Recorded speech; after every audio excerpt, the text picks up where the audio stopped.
Good morning, everybody. Hope your weekend's off to a great start. As we in mid-February already, I can't believe that. Hopefully you had a great Valentine's Day yesterday. I guess when you start to get married as long as I have, we just kind of plop down on the couch and eat some leftovers, and that was our Valentine's. But anyway, so today, just going to chat a little bit.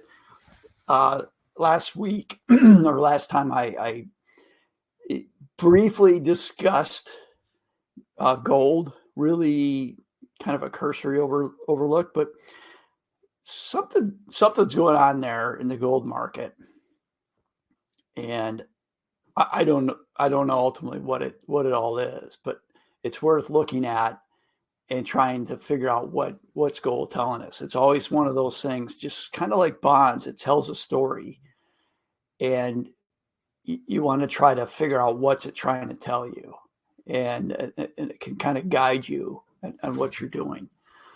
So we'll just jump into a few slides. Like I always love my slides, and we'll chat about what's going on with the gold market.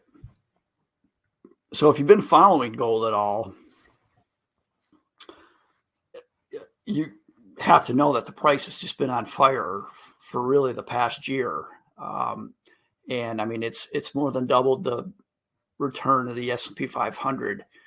Now, incidentally enough, some of the other precious metals, silver, and the mining stocks haven't kept up with gold. So that's usually something that's interesting to track.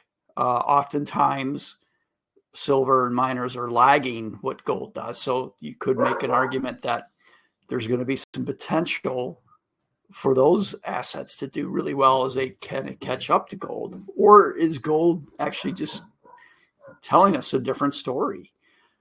The big thing that's been happening here recently is just an absolute massive demand for physical gold itself. And there's been just a ton of gold coming back to the United States recently. So this is a chart showing the 3 top gold storage banks in the United States. Not necessarily banks, but places that store gold. Banks, HSBC Bank, and then JP Morgan. And you look at the chart kind of during COVID, there was sort of there's a panic. So the amount of gold that came back to the United States, mostly from London, jumped up during COVID. And then we're seeing it now, just recently hitting a level that we've never seen. So just an absolutely stunning amount of physical gold demand here in the United States. This is just basically another chart showing the same thing, but you can kind of see just a massive jump in the demand for physical bullion. And it's not just the United States. You can kind of see this is a chart of China's central bank.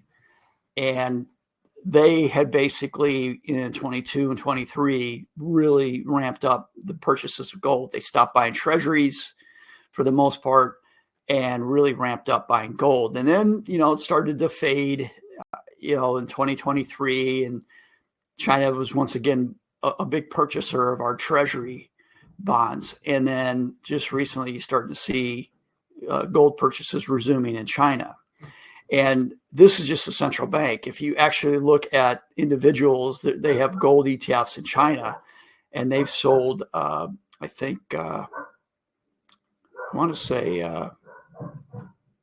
like $400 billion recently just in their ETFs. So even individual Chinese residents are ramping up the amount of gold that they're buying.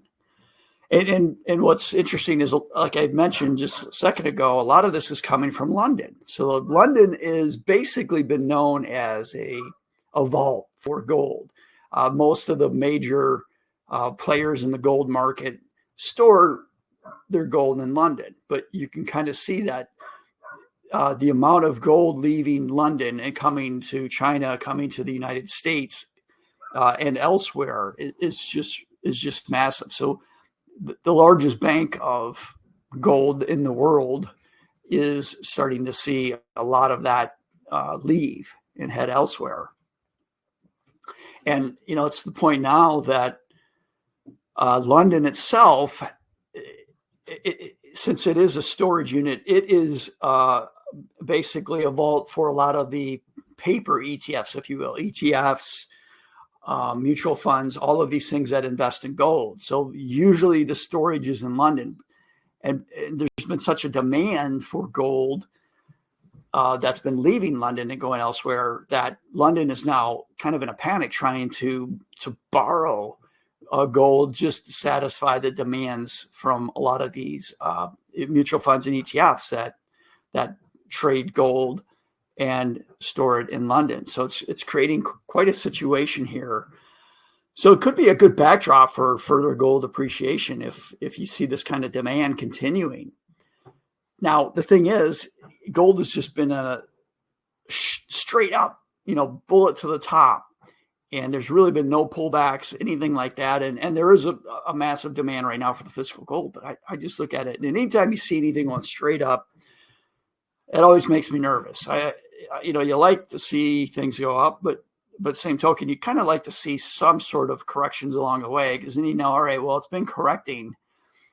Because my fear is always if things go just straight up, when that correction finally comes, it's big, it's brutal, it's ugly, and that's not what you want to see as an investor. You'd rather see 3 or 4, 10% corrections as in a longer term trend heading up than it finally giving up 30% all at once.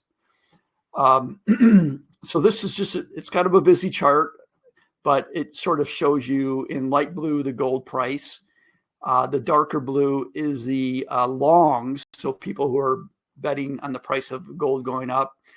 The green at the bottom is the number of shorts out there, and then the gold is the total number of. Gold is the longs, and then the dark blue line is net longs. So that's going to be your longs minus your shorts. You can just kind of see that right now, very few shorts out there. Nobody's expecting gold to go down, which usually tingles my spidey senses there that correction could be coming. But everybody's kind of long gold right now. And you have to start to wonder, well, what's the story behind it? Why is everybody bullish on gold right now at this point? And the thing is, if you look at it relative to the money supply out there, gold adjusted for the money supply, and the price of gold here is adjusted for inflation, but you can kind of see relative to the money supply, gold's at a trend. If it breaks through this thing, it's really got a lot of upside potential on that. So we're really getting to the point where the percentage of gold relative to the amount of money outstanding is, reaching where it was back in the panic of 08, 09, when gold peaked in 2011. We're probably looking at the next stop, but the all-time high was back in the late 70s, 1980s, when the price of gold hit $8.50 an ounce. But relative to the amount of money supply, that was massive. So if it breaks this trend, you could see a pretty big up move continuing for the price of gold. So, the first theory that's out there for folks is just, it's an issue of the U.S. deficits. When you have to the point where, we're looking at $1.5 trillion deficits per year right now. At least that's what we came into. The U.S. currency could be under some serious pressure at this point. And a great hedge to that would be gold. So, this thing's, saying just for the first 4 months of fiscal year 2025, we had an $838 billion deficit. Now, again, this fiscal year, so the U.S. government starts their fiscal year in October. So we're basically looking at from October through January. So it's not calendar year 2025.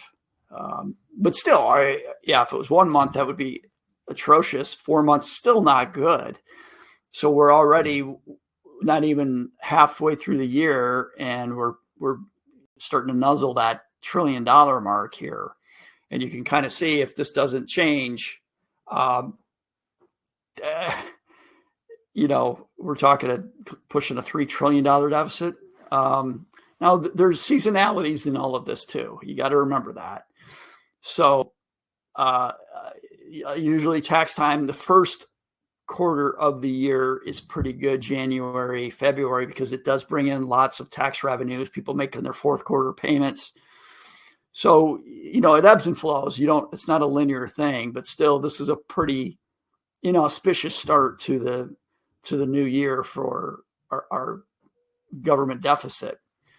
So the second theory that's out there right now, a lot of people just talk about tariffs, tariffs coming, and that is uncertainty. That's economic uncertainty. So a lot of governments and individual participants are leaning into gold as sort of a protection in case the tariffs head the wrong way. So if things go the wrong way, then at least you're kind of hedged with some gold. Now, I'm not necessarily in this camp that the price should be going up because of the tariffs. Now, in theory, the tariffs should actually reduce our trade deficit with other countries. As we institute tariffs on them, there will be a little bit more of an incentive to buy U.S.-made products. So that should actually help in the trade deficit. So why would you need gold? Well, some people say, look, the tariffs could hit gold, right? The flow of gold, if it's coming from London or other banks outside of the U.S., and then there's a tariff to it, well, you don't want to have to pay an extra tariff on the actual bullion of gold. So get it back here now. If it's your gold, you want it here. That way, you're not going to have to pay any kind of tariff on it.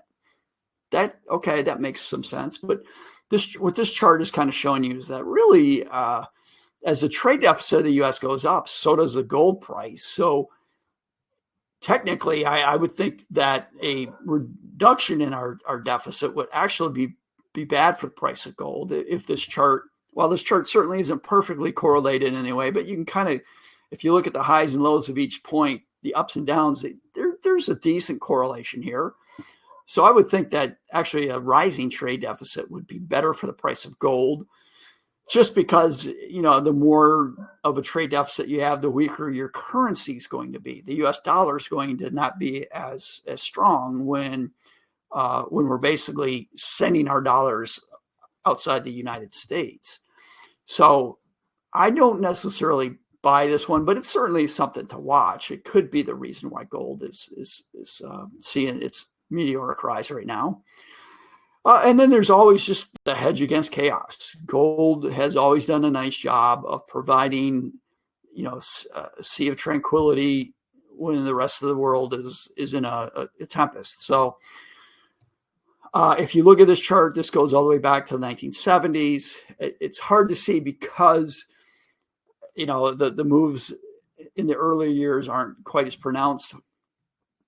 But you can kind of see, with the exception of the 1992 recession and every other recession, gold actually either held its own or it increased in value.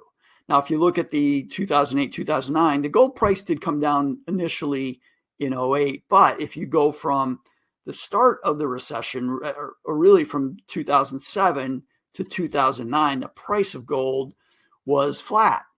So while being flat isn't really sexy for an investor, but when the stock market was down over 50% during that period, being flat is an actual nice hedge against chaos.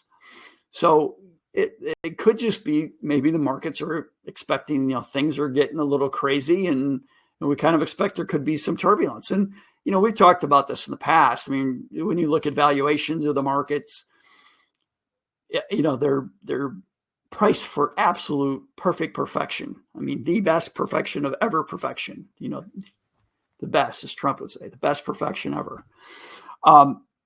So, price to book, and book is basically the price of a stock relative to underlying assets. It's at all-time highs. It's now exceeded the point that it hit in the year 2000. And then if you kind of look at the investor sentiment right now, everybody's bullish. We've hit levels of bullishness that we usually tend to see typically at market peaks. So, I don't know if we're at market peaks, but, a lot of these things with extreme overvaluation and extreme investor sentiment, all reaching levels that you usually see some sort of pullback or something, at least a flatlining of returns in the markets. You got to kind of think maybe that's what gold's expecting here. Like things are due for a correction and chaos is coming. So let's start to build our gold reserves. It makes a lot of sense to me. But I think really kind of what it might be saying is it's still worried about inflation. That's the fourth theory of what gold's telling you. And the other thing, remember, gold could be telling us a couple different of these could be true at the same time. But but it still seems like inflation could be an issue here. This is just a chart showing you the University of Michigan expected change in prices for the next year. So this is essentially what consumers and markets are expecting inflation. So you can kind of see they're sort of expecting a 4.3 inflation rate here for the next year. The high, which was back in 22 was at 5.4. So to be at 4.3 for expectations, that's pretty high because in 22 the actual inflation rate pushed up to 10%, and expectations are 5.4. So could that mean that inflation would be much worse? Yeah, possibly could be. And the thing, a lot of people who have followed inflation, they look at what happened in the 1970s, and they said, really and truly, we had two waves of inflation in the 1970s. So those of you watching that really experienced it, you probably could attest to it. So the Fed chairman, Arthur Burns, when the first wave of inflation came in the very early 70s, in 72 into 73 and 4, he did a pretty nice job. He raised rates and brought the inflation rate back down, kind of like what we saw here with Jerome Powell raising rates in 2022. So the inflation rate looked like it was under control. And so the Fed started to let off the gas a little bit, started to lower rates, and inflation came back with a vengeance.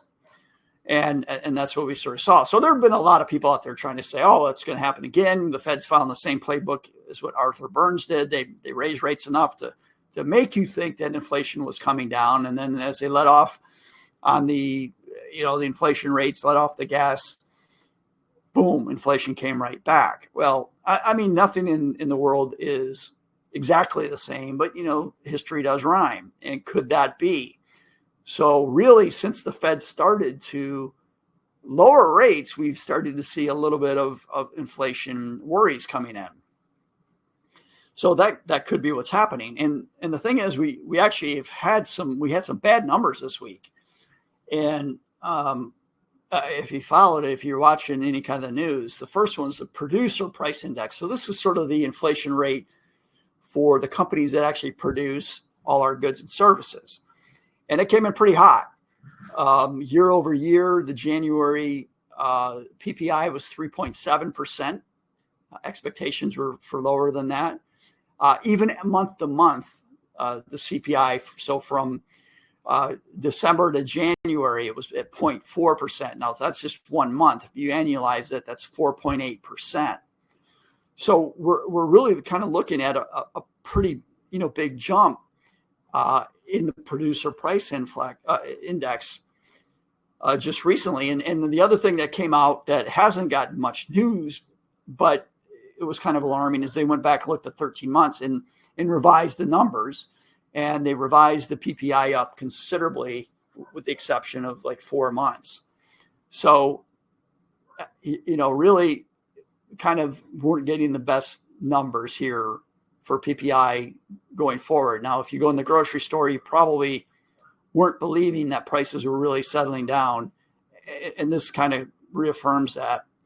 But it wasn't just the producer price index that was struggling. Consumer price index, which is where we actually feel it, it's also kind of rising pretty fast. So a year over year, for January of 24 to 25, we had a 3.3 increase in prices.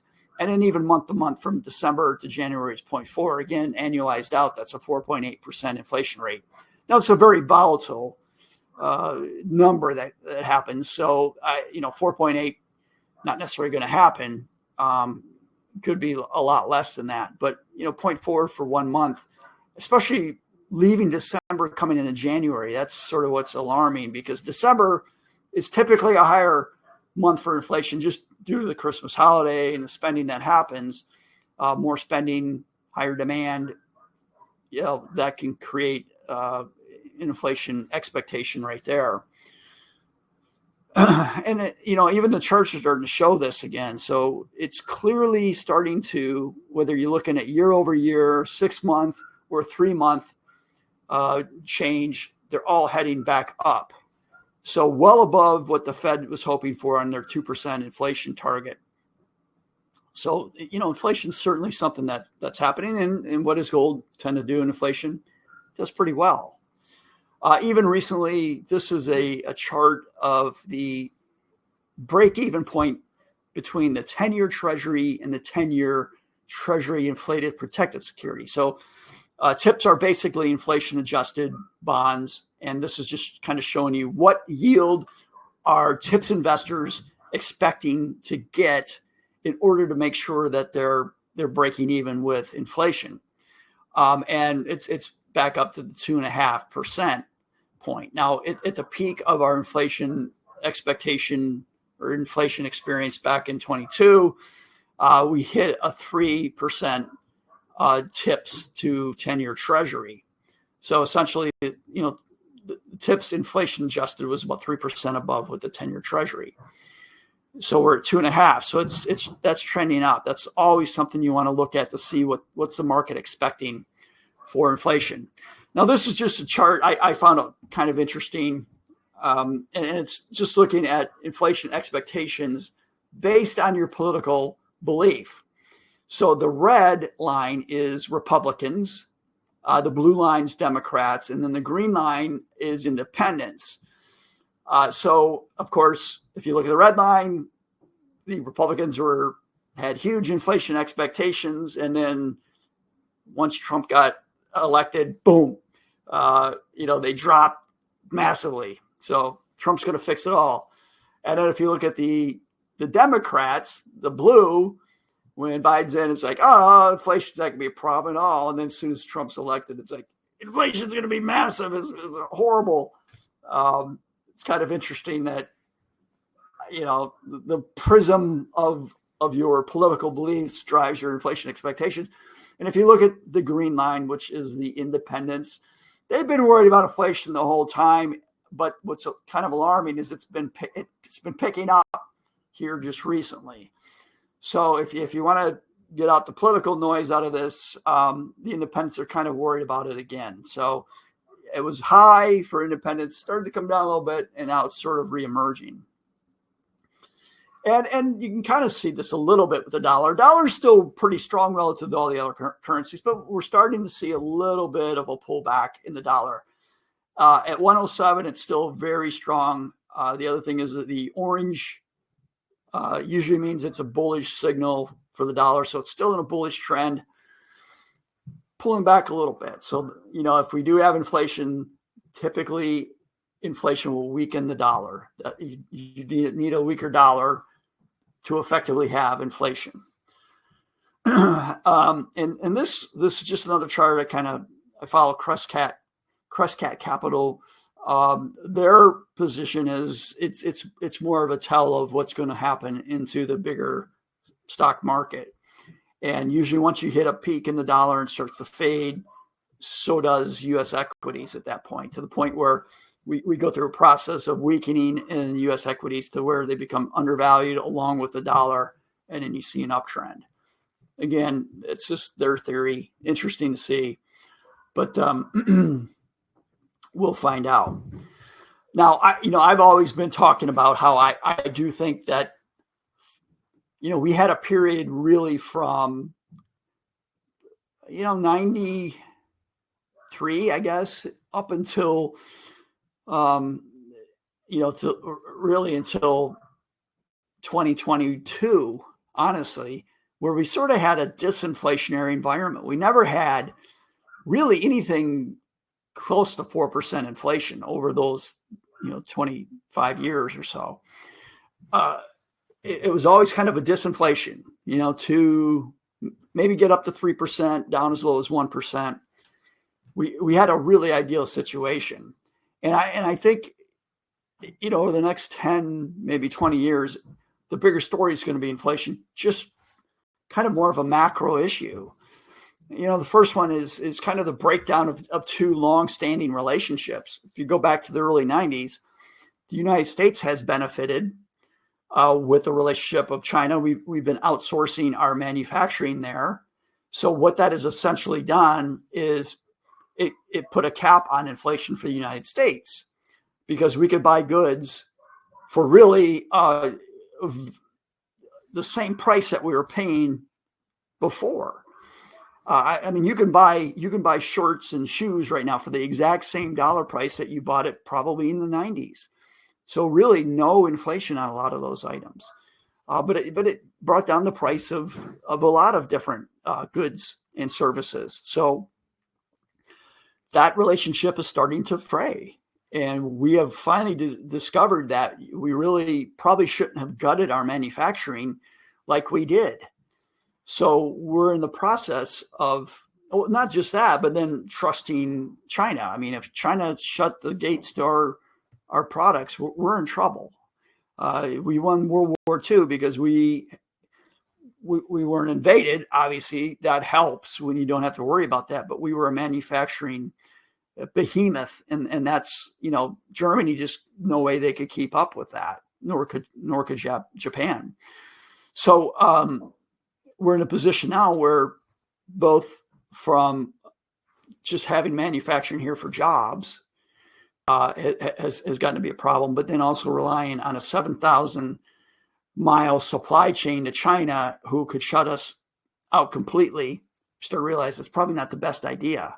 Doesn't mean all the jobs have to come back to the United States, but we need to shorten that supply chain to maybe South America, Mexico, Central America, and then a little less reliance on China.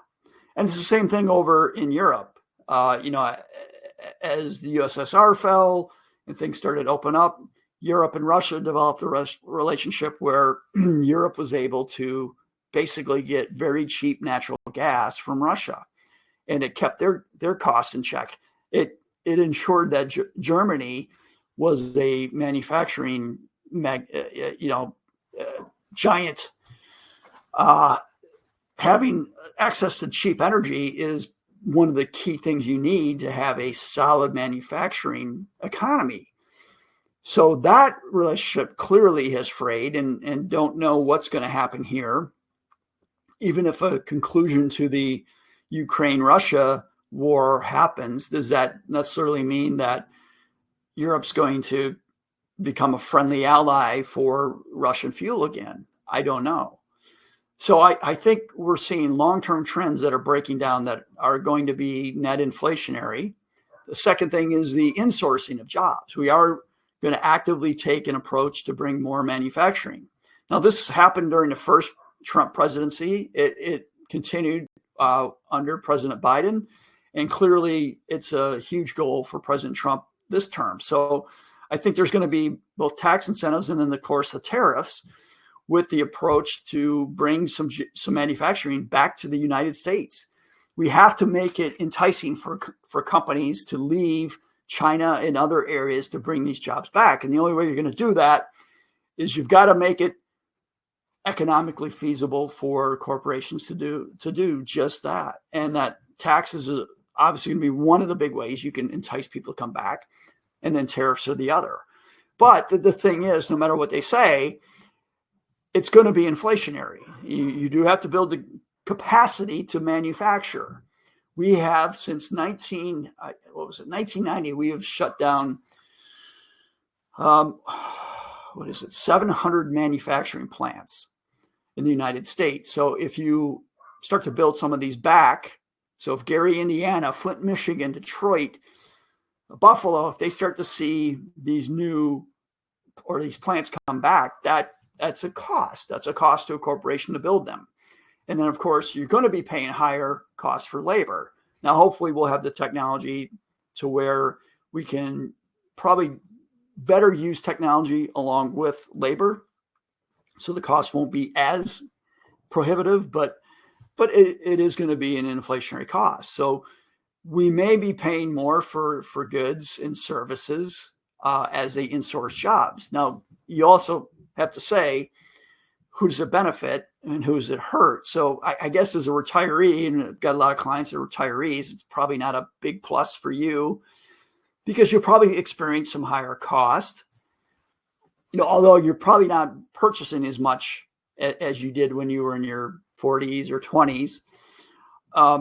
So that could hurt a little bit. But, if you're middle class American that's of working age, I can't see how this isn't a good thing for you long term. Sure, you might be paying more for some goods and services, but if your income is substantially higher, or if you have a little bit more command of your pay because there's more of a labor shortage, that's a good thing for you. So, but the longer term trend is going to be kind of inflationary. The third reason I've been saying that we'll probably see some longer term inflation here over the next 10 or 20 years, just underinvestment in commodity across the board. We haven't done as much here internally with energy and even just mining materials, whether it's copper, rare earth metals, lithium, all that stuff. So around the world, there's been underinvestment in all of those kind of materials. So that is going to be inflationary in one of two ways. Either if we increase the amount of mining and capacity that way, well, there's a cost to do that, right? You got to hire more people, you have to buy more equipment. And if you don't do that, well, you're going to end up with inflation because demand for the smaller supply is going to be there. So either way, it's going to be inflationary. And then the other thing that's really hurt is we put so much money into solar and wind. Now, while you could argue you think it's better for the environment, whatever, it is not as energy dense as fossil fuels are, natural gas, uranium, nuclear, anything like that. So we're not getting as much punch for the amount of money we're paying on that. So all of those things together, I think, are going to be more of a longer term inflation trend. So right now, if I had to guess, I'd say that what we're probably looking at for gold is more of a tale of inflation. Maybe it'll be a little bit of chaos. I don't know. We'll find out. But I do think that they're probably expecting there's a lot of uncertainty with the tariffs coming in.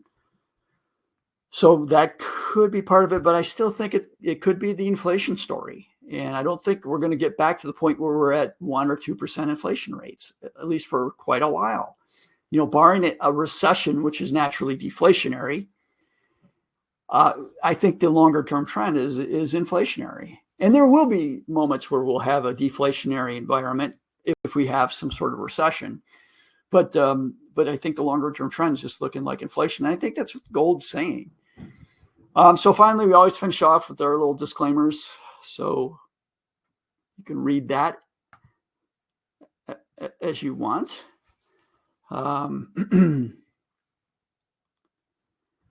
So let's see, look at some comments.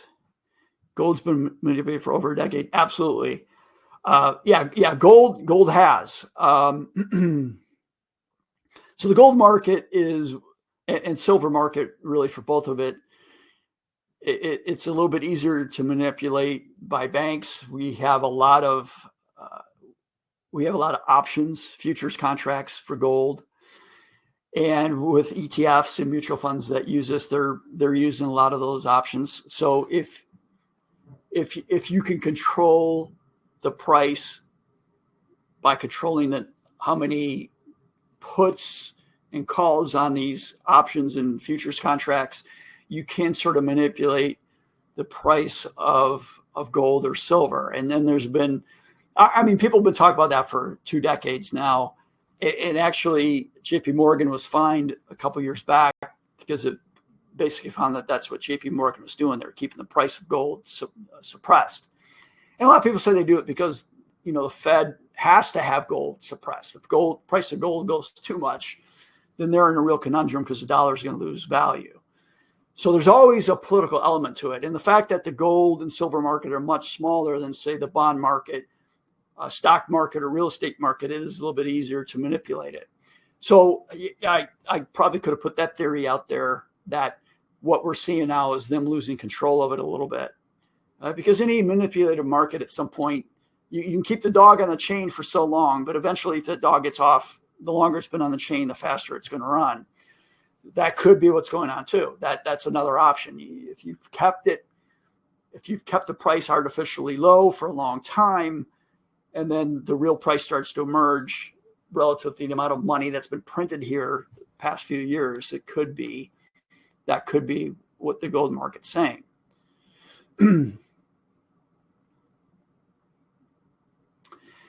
Yeah, so interesting comment about tariffs during Trump's first term, and then sort of in reference of Biden maybe didn't let it, and things got a little bit rocky after that. Biden kept a lot of the tariffs. They said they didn't, but they did. It's one of those that they wouldn't probably admit it because they didn't want to have to say that the tariffs were working. Or were helping. Now, if you go back to the Great Depression, the Smoot-Hawley tariffs were the worst thing in the world because you had basically every country started to have retaliatory strikes, and everybody raised tariffs on everybody else, and that really killed world trade.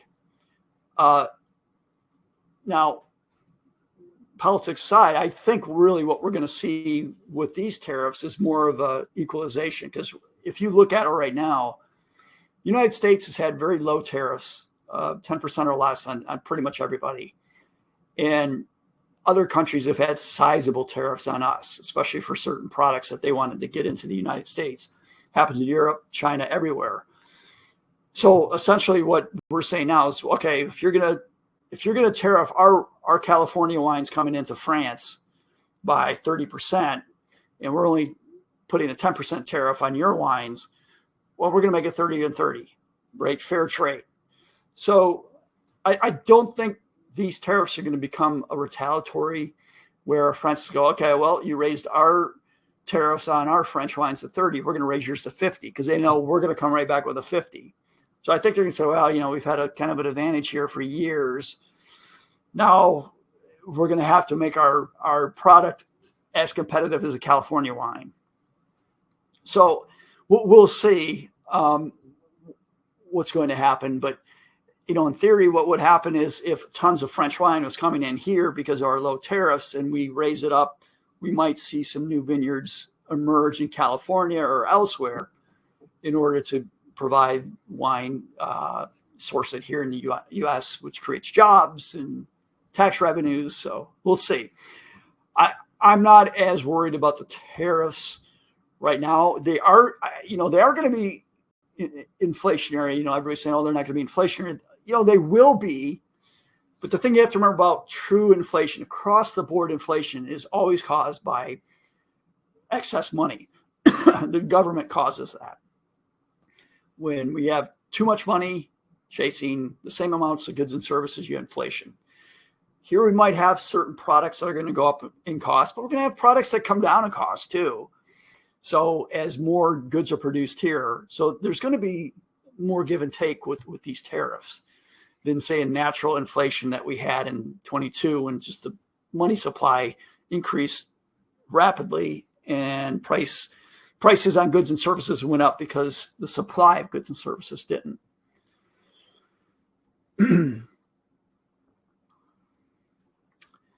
yeah, inflation concern, rates probably won't be eased anytime soon. I kind of agree with that. And I think even the market is now only pricing one rate cut from the Fed this year. They're expecting maybe in December we'll get a rate cut, but I doubt we'll even get that. So I think we're going to see higher rates for a while, but that's going to mean that we need to find some savings on our deficits. We have to, because we're rolling over massive amounts of debt here in the next 18 months. And that debt is coming off of sub 3%. And now we're looking at 4.6%. So the only way we can rectify that situation is to reduce our deficit. Okay, looks like that's pretty much all the questions we have. We'll end up a little bit shorter this time, but that's fine. I want to just kind of do a little deeper dive of gold because, yeah, it's really amazing what's taking place. Not only just the price of gold, but the amount of purchasing that's taking place. So it's something to watch and try to figure out what's it really telling us. And as the year progresses, we'll start to see. So, yeah, please, folks, give me your questions. It's what I kind of base a lot of my Coffee with Clerks on. So any questions you have, throw them at me. If I get the same question from 3 or 4 different clients, I know it's probably something I need to address. So I hope you guys have a great weekend. No football anymore, so I don't know what we're going to do, but actually have to do something productive, I guess. But have a phenomenal weekend. Take care, everybody.